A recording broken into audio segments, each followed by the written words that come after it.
जनकसुता रुक्मिणीरुचिरानना राक्षसेन विधानेन उपयेमीति श्रुतम् राक्षसेन विधानेन उपयेम इति श्रुतम्। राजा परीक्षित सुखदेव जी से प्रश्न करते हैं, प्रभु मैंने सुना हो कि भगवान श्री कृष्ण ने भीष्म नंदनी भीष्मक नंदनी परम सुंदरी रुक्मिणी देवी का बलपूर्वक विवाह किया था। तो मैंने सुना हो कि मेरे भगवान आराध्य देव का जो पहला विवाह हुआ है वो राक्षसी विधि से हुआ है। विवाह 8 प्रकार के होते हैं, देव विवाह, ब्रह्म विवाह, गंधर्व विवाह, राक्षस विवाह, ऐसे 8 प्रकार के विवाह होते हैं। राक्षसेन विधानेन उपयेमेति श्रुतम्। फिर मेरे प्राणदाता, मेरे जो जीवन धन है, मेरे प्रभु श्री कृष्णचंद्र का विवाह राक्षसी विधि से कैसे हुआ। उस समय मैं ये सुनना चाहता हूँ कि भगवान कृष्ण ने जरासंध, सालगो अनेक नरपतियों को जीत करके किस प्रकार से रुक्मिणी का विवाह किया। भगवान श्रोतमीक्षामि कृष्णस्याम्यत तेजसः यथा मगधसाल्वादीन् जित्वा कन्यामुपाहरत। फिर कैसे इन नरपतियों को जीत करके भगवान ने विवाह किया। सुखदेव जी वर्णन करते हैं, विदर्भ के राजा भीष्मक, उनके 5 पुत्र थे। पहला रुक्मी, दूसरा रुक्मरथ, तीसरा रुक्मवायु, चौथा रुक्मकेश और 5वां रुक्माली। एक लड़की थी, उस लड़की का नाम रुक्मिणी था। रुक्मिणी ने भगवान की महिमा जब से सुनी तो हमेशा सोचती थी कि मेरा विवाह जो है श्री कृष्ण से हो। जब भी सोपसृत्यं मुकुन्दस्य रूपवीर गुणश्रियः गुहागतैर्गीयमानस्तं मेने सदृशं पति।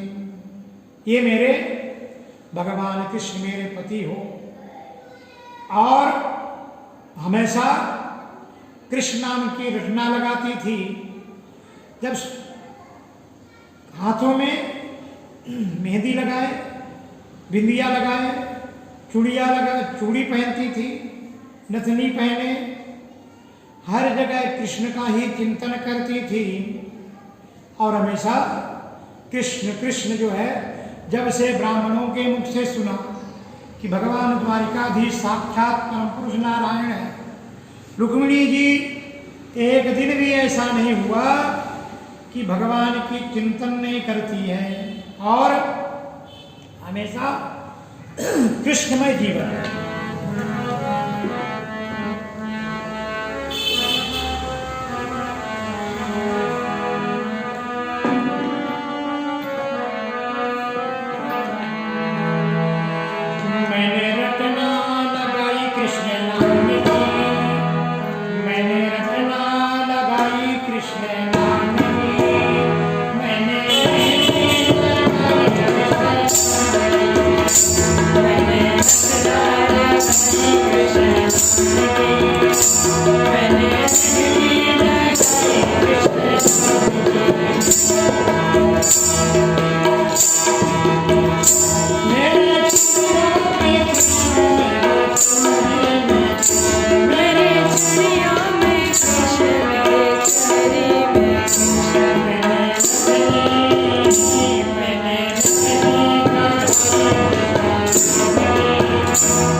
जब से रुक्मिणी माता भगवान के नाम की चर्चा सुनती, सोपसृतम मुकुंदस्य रूप वीर गुणाश्रय, जब से सुने कि भगवान कृष्ण कितने सुंदर हैं, द्वारकाधीश कितने सुंदर हैं, जो भी ब्राह्मण वहाँ जाते विदर्भ नगरी में सब द्वारकाधीश की बड़ाई करते, जो भिक्षुक जो साधु संत उधर जाते सब द्वारकाधीश की बड़ाई करती। और रुक्मिणी कृष्ण से प्रेम करती थी, लेकिन उसके भाई शिशुपाल बहुत द्वेष रखता था। विवाह की एक दिन चर्चा हुई तो भीष्मक राजा ने बोले, इस समय रुक्मिणी मेरी बड़ी सुंदर है, इनके योग्य वर तो द्वारिकाधीश हो सकते हैं। शिशुपाल बोल उठा, पिताजी आप जो है उस रणछोड़ के साथ मेरे बहन का विवाह कराएंगे? नहीं, हम जो है विवाह ढूंढेंगे और अपने ढंग से विवाह कराएंगे। तो उस समय शिशुपाल जो है रुक्मी पिताजी को जो है रुक्मी जो है पिताजी को डांटने लगता है कि मैं जो है वर देख के आया, वो मेरा मित्र जो शिशुपाल है उसके साथ मैं अपनी बहन का विवाह करूंगा, उस रणछोड़ कृष्ण के साथ नहीं करूंगा, जिसके जाति का पता नहीं, पाति का पता नहीं, कुल का पता नहीं, उसके साथ मैं अपनी बहन का विवाह करूंगा कभी नहीं। आप बुढ़े हो गए, आपको जो है अभी समय में नहीं आता, इसलिए जो है आप शांत रहिए। अब रुक्मिणी माता जब ने सुनी कि मेरा विवाह जो है शिशुपाल के साथ, तो बहुत दुखी हुई, अपने जो है भाभियों से रो रो के कहने लगी। भाभियाँ बोलती कुछ तो उपाय सोचो, कुछ तो करो। अब जो है तारीख नजदीक आ गई, जब विवाह की मिति नजदीक आई तब रुक्मिणी माँ को लगा, रुक्मिणी माता विचार करती कि अब जो है कैसे द्वारिकाधीश के पास संदेश आ जाए। उनको एक ब्राह्मण जी दिखाई दिए, उन ब्राह्मण जी को एक पत्र लिख करके देती हैं। ब्राह्मण को देखकर ब्राह्मण तो भगवान का स्वरूप होता है, और वो ब्राह्मण पत्र लेकर के जो है द्वारिका जाता है। द्वारिकां ते सभापेत्य प्रतिहर प्रवेशितः अपश्यत्यां पुरुषासीनं कांचनासने आसीनं कांचनासने। भगवान सुंदर कांचन सोने के आश्रम में आसन पर बैठे हुए थे। भगवान का आदेश था कि हमारे द्वार में कोई साधु संत ब्राह्मण आए उनको कभी रोका ना जाए, उनको अंतःपुर तक आने दिया जाए। जैसे ही भगवान ने ब्राह्मण को देखते हैं, दृष्ट्वा ब्राह्मण देवस्य अवरोह्यो निजासनात्, भगवान ब्राह्मण को देख करके अपने जगह से खड़े हो जाते हैं। और आज के लोग गोपाल कृष्ण भगवान की जय, और मन में द्वेष उत्पन्न हो जाता है। भगवान कहते हैं, हे ब्राह्मण देव, कश्चित् द्विजश्रेष्ठ धर्मस्थे वृजसम्मता। ब्राह्मण देव आप कैसे हैं? अगर ब्राह्मण देव संतुष्ट रहे तो ही जो है संसार चक्र अच्छा चलता है। वर्तते नाथ कृक्षेण संतुष्ट मनसा सदा। तो ब्राह्मण देव आपके धर्म कर्म से चलते ना, है ना। संतुष्टो ये वर्ते तो ब्राह्मणो ये न केनचित्।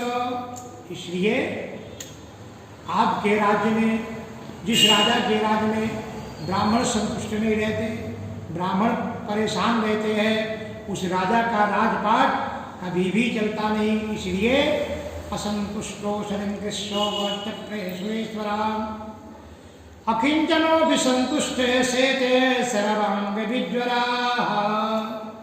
और आप लोगों का तो स्वभाव कि जो भगवान दिया उसी में संतोष कर लेते, और हर जीव के हितैषी ब्राह्मण हैं।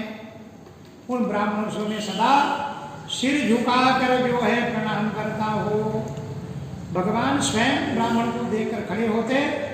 कश्चित् वा कुशलं ब्रह्मण राज्यतो यस्ते हि प्रजा। जिस राज में ब्राह्मण दुखी होगा वो प्रजा कभी सुखी नहीं रह सकती। इसलिए हम तो हमेशा ब्राह्मणों को अपना शिरोधार करते हैं, सिर पर बिठाते हैं।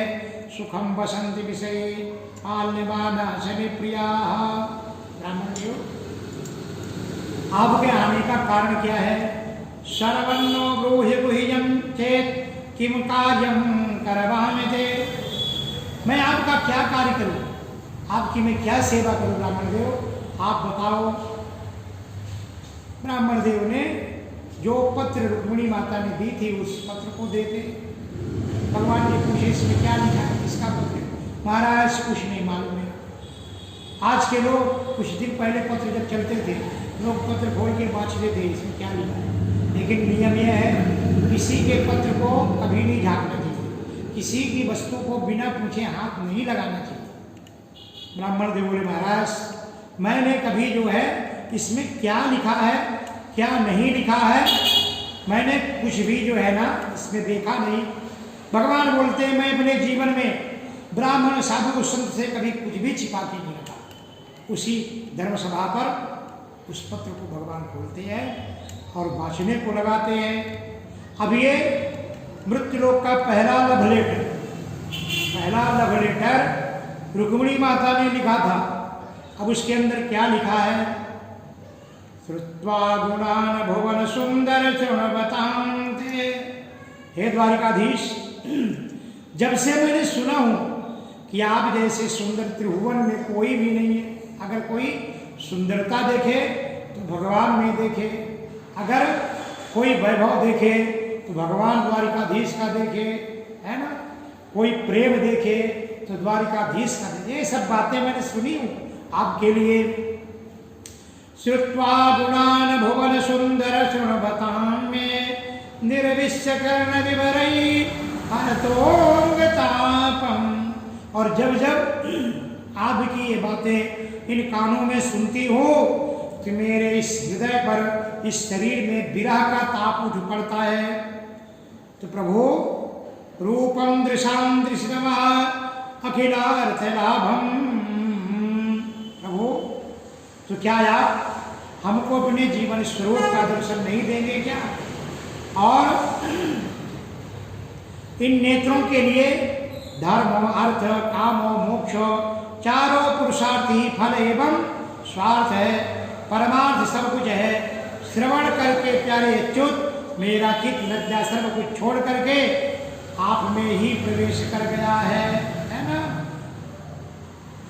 तो प्रभु हर दृष्टि में आप श्रेष्ठ हैं। अगर कौन सी ऐसी नारी है, कौन सी ऐसी कन्या है कि आप जैसे पति का वर्ण ना करें? वहता मुकुंद महति कुलशील रूपम, आत्मा मुकुंद महति कुलशील रूपम, विद्या वयोद्रविण धाम विरात्म तुल्यम, धीरापतिम कुलवती न वृणीत कन्या, काले नृसिंह नरलोक मनोभिरामन। प्रभु हर दृष्टि में आप श्रेष्ठ हैं, विद्या में, तप में, कुल में। फिर कौन सी ऐसी स्त्री होगी? धीरापतिम कुलवती न वृणीत कन्या, ऐसी कौन सी कन्या होगी ऐसे पुरुष को वर्ण नहीं करेंगी? तो क्या आप चाहते हैं कि शेर का भाग कोई सियार खाए, है ना? सिंह का भाग कोई सियार खाए? रुक्मिणी ने विचार किया है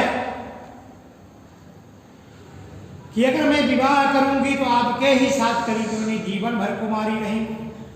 तन में भवान खड़वृत्त प्रतिंग डाला, आत्मा पितश्च भवतो विभो विधेहि। मैंने आपको पति रूप में वर्ण कर लिया हो, आपको आत्मसमर्पण कर चुकी हो, आप अंतर्यामी हैं। प्रभु विवाह होगा, लेकिन विवाह में जब कन्या का विवाह होता तो बहुत कुछ दहेज मिलता, विदाई मिलती, लेकिन प्रभु इस विवाह में कोई विदाई नहीं मिली। पीछे से लोग बोलते, पीछे बोलने का दिले नहीं का घेऊ नहीं आता, है ना? जा अपने माँ बाप से कुछ ले गया, इतना पैसा ले गया, ये कुछ मिलने वाला नहीं है। इसमें जो है आप याचना मत करना, मिलेगा, लेकिन मैं जो कमाई हूँ वो मिलेगा। तो मेरी कमाई क्या है? व्रत देव विप्र वाचनादिर्नम भगवान परेशो। कन्यादान में मैंने जो पहले जो पूर्व व्रत पूजा हो भवन जो भी सत्कर्म किया है वही आप समझ लेना ये मेरा दहेज है। क्या? वही आपका कन्यादान है, यही आपको मिलेगा, बाकी कुछ मिलने वाला नहीं है। रुक्मिणी जो लिखी है, कितनी सुंदर बात लिखी है। रुक्मिणी भगवान को पत्र में मिलने का उपाय भी बताती है कि अगर महाराज आप ऐसे आ जाओगे, युद्ध छिड़ जाएगा। तो हमारे घर का नियम है, हमारे कुल की परंपरा है कि स्त्रियां बाहर नहीं आती, लेकिन जब विवाह होता तो विवाह के पहले कुलदेव पूज्यम, हमारी कुलदेवी गिरजा माता है ना पार्वती, उनकी पूजा के लिए हम निकलती हैं।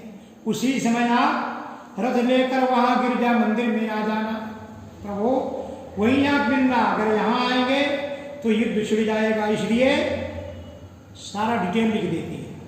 अंतः पुरंत जयने निहत्य बंधुम वामवहे कथमिति प्रदामुपायम पूर्वेद्यरस्त्य महति कुलदेवी यात्रा यस्यां बहिर्नवधूत गिरजामुपेयात्, यस्यां बहिर्नवधूर गिरजामुपेयात्।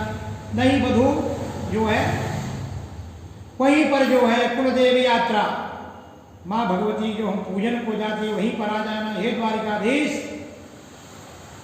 सारा गोपनीय संदेश उस पत्र के अंदर लिखा है।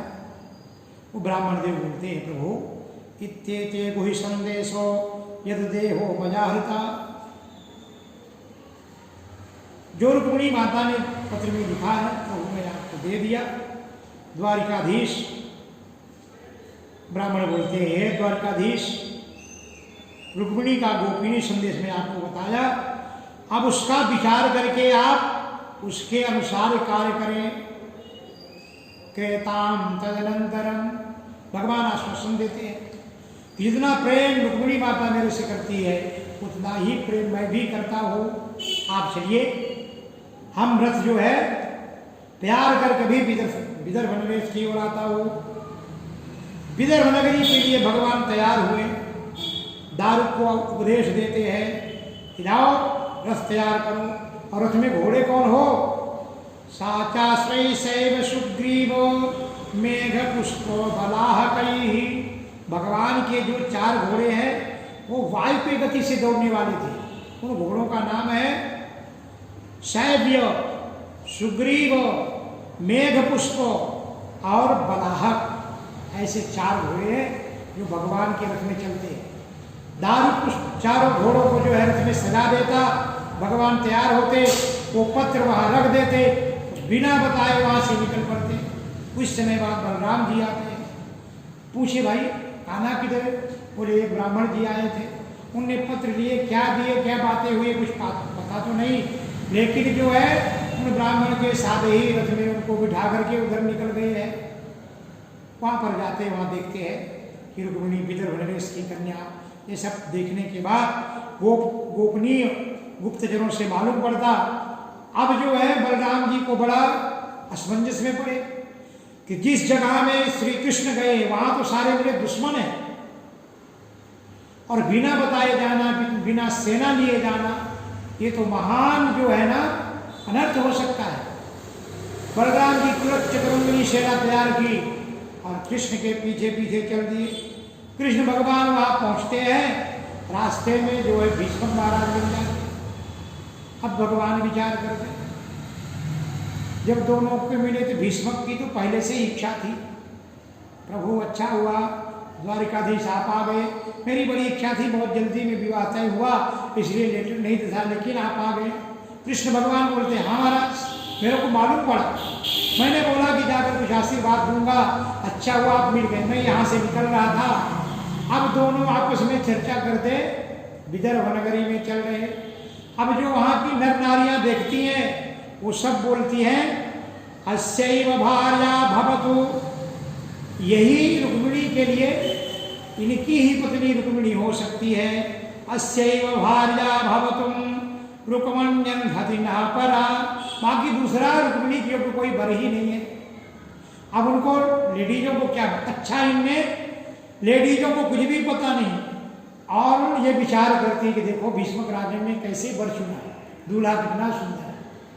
और जब कुछ दूर, जब अंतापुर के नजदीक, राज दरबार के नजदीक, राजद्वार के पास पहुंचने लगे तो भगवान बोलते हैं कि विदर्भ नरेश भीष्मक, हे भीष्मक आपके दर्शन हो गए, मैं किसी काम से जा रहा था, तो अब मैं काम करके आऊंगा, अगर जम गया तो फिर आपके जो है इस स्वयंवर में शामिल होऊंगा, आऊंगा। भीष्मक भी जानते थे कि मेरा जो है पुत्र रुक्मी बड़ा नारायण है, अगर ये पहुंचेंगे तो जाते ही युद्ध छिड़ जाएगा, इसलिए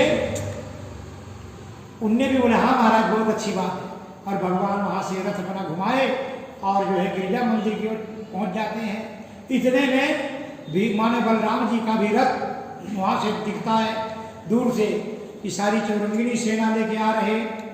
अब रुक्मिणी माता विचार करती कि अभी तक कोई नहीं आया, अभी तक तो कोई नहीं आया, क्या हुआ ब्राह्मण देव क्यों नहीं आए? और कुछ ही समय में ब्राह्मण देव दिखाई देते। रुक्मिणी माता प्रसन्न हो गई, ब्राह्मण देव उनको देखकर हंस गए, और रुक्मिणी माता सबको जो है बुलाती है, अपनी सखियों को बुलाती, प्रसन्न हो गई, आओ मेरा श्रृंगार करो, अब मेरे प्रीतम आ रहे हैं, सारी सखियों को बुलाती है।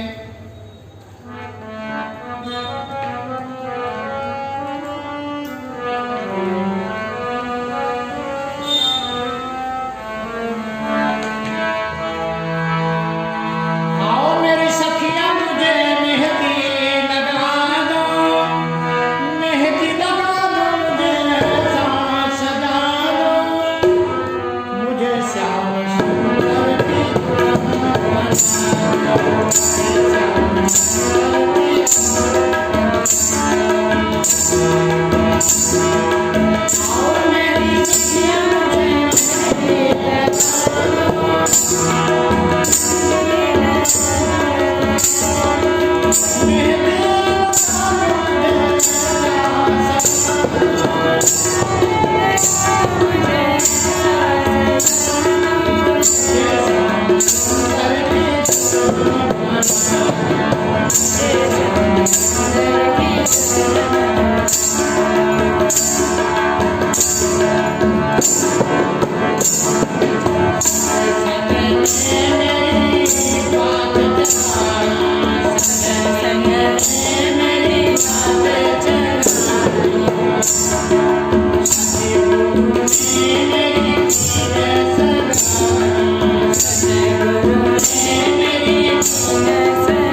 रुक्मिणी माता प्रसन्न होती हैं और जो है गिरिजा मंदिर में जाती भगवती को चढ़ाती है कि सिंदूर जो माँ भगवती आपको अर्पण करती, सिंदूरम शोभनम शोभम सौभाग्यम सुखवर्धनम, ये मेरा सौभाग्यमय हो जाए, सुखदमकामदम जैवो सिंदूरम प्रतिगृह्यताम, ये हल्दी में आपको चढ़ाती हरिद्रारण्यता देवी सर्व सौभाग्यदायिनी, हे माँ भगवती हर प्रकार का सौभाग्य मेरे को प्रदान करना। जब चूड़ियाँ अर्पण करती बोलती माँ भगवती मेरी चूड़ी अमर हो जाए, विधियाँ लगाती मेरी विधियाँ अमर हो जाए, हर एक एक वस्तु अर्पण करके रुक्मिणी माता गिरिजा माता के अच्छे ढंग से पूजा करती है और माँ भगवती के चरणों में शीश नवाती है। उसी समय माँ भगवती का हार उनके गले में आ जाता है, प्रसन्न हो जाती है रुक्मिणी माता, प्रसन्न होकर मंदिर की प्रदक्षिणा मारती, जैसे बाहर निकली द्वारिकाधीश का रथ वहां खड़ा, रुक्मिणी का हाथ पकड़ते हैं, रथ में बिठा लेते और रुक्मिणी का जो भाई रुक्मी था, चारों तरफ जो उनके सैन्य गए थे द्वारिकाधीश एक ही बाण में सबको जो है तहस नहस कर देते, रथ में रुक्मिणी को बिठा कर चल देते, सब दौड़ पड़ते हैं, पकड़ो पकड़ो दौड़ो दौड़ो पकड़ लो मार डालो काट डालो सब चिल्लाते हैं, लेकिन द्वारिकाधीश इतने में ही बलराम जी आ जाते हैं। उन्हें कहा ना तू चल मैं इनका काम तमाम करके आता। उस समय साल जरासंध विदुरथ पौंड्रक सब नरपति एक साथ भिड़ गए, बलराम जी अपने हर मूसर से सबको जो है सबके चक्के छुड़ा दिए, सब प्राण बचा के भागने लगे। अब जो इतने में रुक्मिणी का भाई था रुक्मी, वो प्रतिज्ञा करता अरे इस ग्वाल वाले को तो मैं अभी पकड़ के लाता हूँ, पीछा करता है दूर से आवाज देता है ग्वाल वाले है रण छोड़, तू हमारी बहन का अपहरण करके जा रहा है, मैं तेरे को अपनी लड्डू बना दूंगा, काल का ग्रास बना दूंगा। इस प्रकार से जो है तब जो है कृष्ण भगवान खड़े हो जाते हैं, रुक्मिणी के साथ युद्ध करते हैं, पकड़ लेते हैं, पकड़ करके जो है सिर के बाल निकाल देते हैं और रथ के पीछे जो है ले जा रहे हैं। अब इतने में बलदाऊ भैया देखते हैं, आ गए, बोले कान्हा ये तू क्या किया? इस प्रकार से पशुपत घसीट रहा और सिर के बाल भी निकाले, नाईगिरी कब से सीख गए तू? अब ये बात जरूर है कि जब आपस में झगड़े हो तो पहले अपने आदमी को बोलना चाहिए, तब सामने वाला सुनता है। रुक्मिणी माता को लगा कि जो है देखे मेरे जेठ जी बड़े दयालु हैं। अब इसी प्रकार से उनको तुरंत रुक्मिणी को वहां से छुड़वा देते हैं, बोलते हैं अरे हम क्षत्रियों का स्वभाव है, शादी विवाह में खटपट होती है, झगड़े होते हैं, तो अपना संबंधी तो नहीं बदला जा सकता, कैसा भी हो अपना संबंधी है। इस प्रकार से बलराम जी ने उनको जो है रुक्मिणी को छुड़ा देते। उसने प्रतिज्ञा किया था अगर कृष्ण को मार के नहीं आया तो फिर मैं जो है इस विदर्भ नगरी में नहीं आऊंगा। कुंडनपुर में जाकर एक नगर बसा लेता है। इधर सब जो हाय हाय करते हैं, जरासंध सबको समझाता है। अब शिशुपाल की शादी होने वाली थी, वो रो रहा, जरासंध में सबसे समझा रहा, भो भो पुरुष शार्दूलम दौरवनस्य विधम तज। हे शार्दूल, अब वो एक दूसरे को शेर बता रहे हैं, क्या आप शेर हैं? उनकी वही दशा है कि एक ऊंट के घर में शादी थी, उष्ट्रा नाम गृहे लग्न। तो ब्राह्मण कौन बन के आया? पाठ करने के लिए शांति पाठ कर दबा, शांति पाठ का गाढ़ा शांति पाठ कर रहा था, मंत्र बोल रहा था। तो जब दोनों एक दूसरे को देखे, जब गधा जोर से गाढ़ा चिल्लाया चिपो चिपो चिपो, अब वो हाथी जो है ना भिड़ भिड़ की, तो गधा बोलता है क्या आपका जो है आवाज है ना, हाथ ऊंट बोलती क्या आपका आवाज है? परस्परम प्रसन्न, एक दूसरे के आप परस्पर बड़ाई करते, बोलते क्या आपका रूप है? वो बोलते क्या आपकी ध्वनि है? अहो रूपम अहो ध्वनि। इस प्रकार से अब ये देखो एक दूसरे को समझाते हैं, भो भो पुरुष शार्दूलम दौरवनस्यमिदं तजो ना प्रिया प्रियो राजन निष्ठादेषु दृश्यते। अरे ये संसार देख एक कठपुतली की तरह है, ये तो भगवान के ऊपर है। अब उसको भी भगवान ध्यान में आ रहे हैं, कैसे समझाता? यथा दारुमहीयोषिं नृपते कुहके क्षया।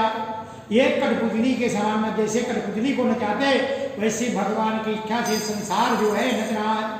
देख मैंने उस कृष्ण से 17 बार हारा हूं। कितनी बार? 17 बार। और उसने 17 बार हमारी इतनी अक्षौणी सेना का संहार करता था। फिर भी देख आज मैं अभी भी खड़ा हूं और इस छोटी मोटी बातों में इतना दुख मानना तू मेरे तरफ देख। अब अपनी बड़ा बता ही रहता कि मैं कितनी बार हार चुका हूं। एक बार सिर्फ जो है 18वीं बार जीता हूं। तो मैं भी तो एक योद्धा था। समझा बुझा करके जो है शिशुपाल अब ये जो है विवाह करने आया था बर कोई, और जो है ले कोई तीसरे गए। भगवान द्वारिकाधीश कृष्ण भगवान ले जाते द्वारिका में जो है सजाया जाता और सारे द्वारिका में शीतमार्गम मदुच्चितो राप्रेशभोजाम घर घर में तदा महोत्सवोर्णाम यदुर्परिजा गृहे गृहे, हर घर में जो है उत्सव का वातावरण हो गया। और यहाँ पर रुक्मिणी का कोई कन्यादान करने के लिए नहीं है, स्वयं संकल्प छोड़ना मम विवाह है ना, मेरे विवाह के लिए, इसलिए इसको राक्षसी बोलते, राक्षसी विधि चाहिए। सुखदेव जी वर्णन करते राजन द्वारिकाधीश का विवाह द्वारिका में हुआ और उनके घर में हुआ, इसलिए इसको बोलते राक्षसी विधि।